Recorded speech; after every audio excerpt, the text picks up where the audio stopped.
Ça s'élargit un peu plus tous les jours. Hein. Vous voyez, ça y est, l'année dernière, ça y était encore, mais moins large. Puis, voyez, depuis 2004 dernier, Marguerite mène un combat. En été 2003, une grande sécheresse fragilise les sols et aujourd'hui, dans toute la Seine-et-Marne, des habitations montrent des signes de détérioration. Ici, des fissures apparaissent de semaine en semaine, la maison s'affaisse sur un côté, devient même dangereuse. J'attends que la préfecture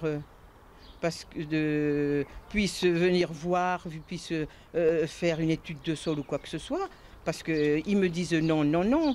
J'avais écrit à Madame Alliot-Marie, qui m'avait dit qu'elle allait faire le nécessaire auprès du préfet. Et le préfet, chaque fois, il me répond toujours non, en me disant que c'est pas en temps, en heure, il y a toujours quelque chose, et par téléphone, et c'est encore pire. Je peux pas rester comme ça. Si je pouvais, j'arrêterais là, mais je ne peux pas arrêter par moi-même que ma maison, elle s'enfonce.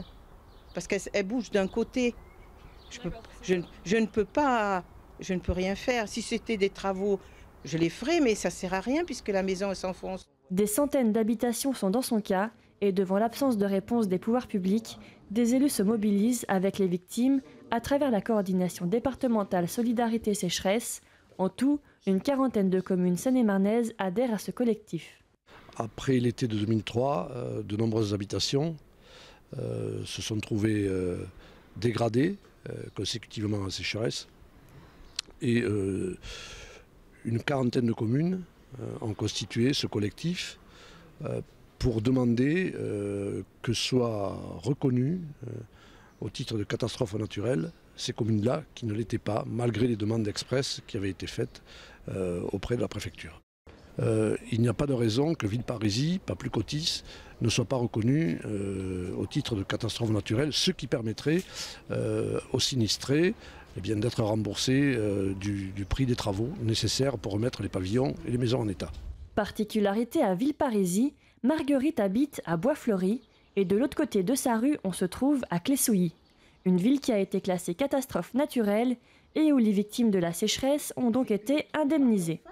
Une injustice que personne ne s'explique. Le côté de la rue est considéré comme catastrophe naturelle et moi qui suis en face, c'est pas normal parce que moi je pense que mon côté comme celui d'en face, c'est pareil, il y a quelque chose près. Si ça bougeait pas, d'accord, mais comme ça bouge.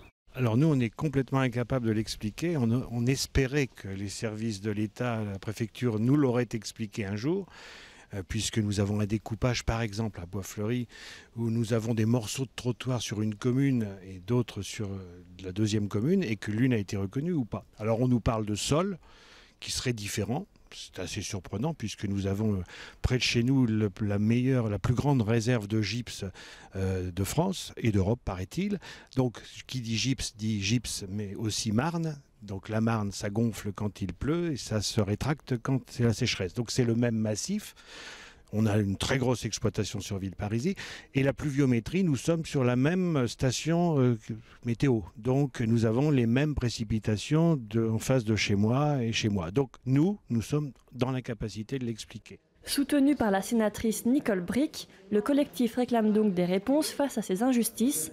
Habitants et élus se réunissent régulièrement pour mener un combat loin d'être terminé, avec une sécheresse en 2008 et en 2009, pire qu'en 2003.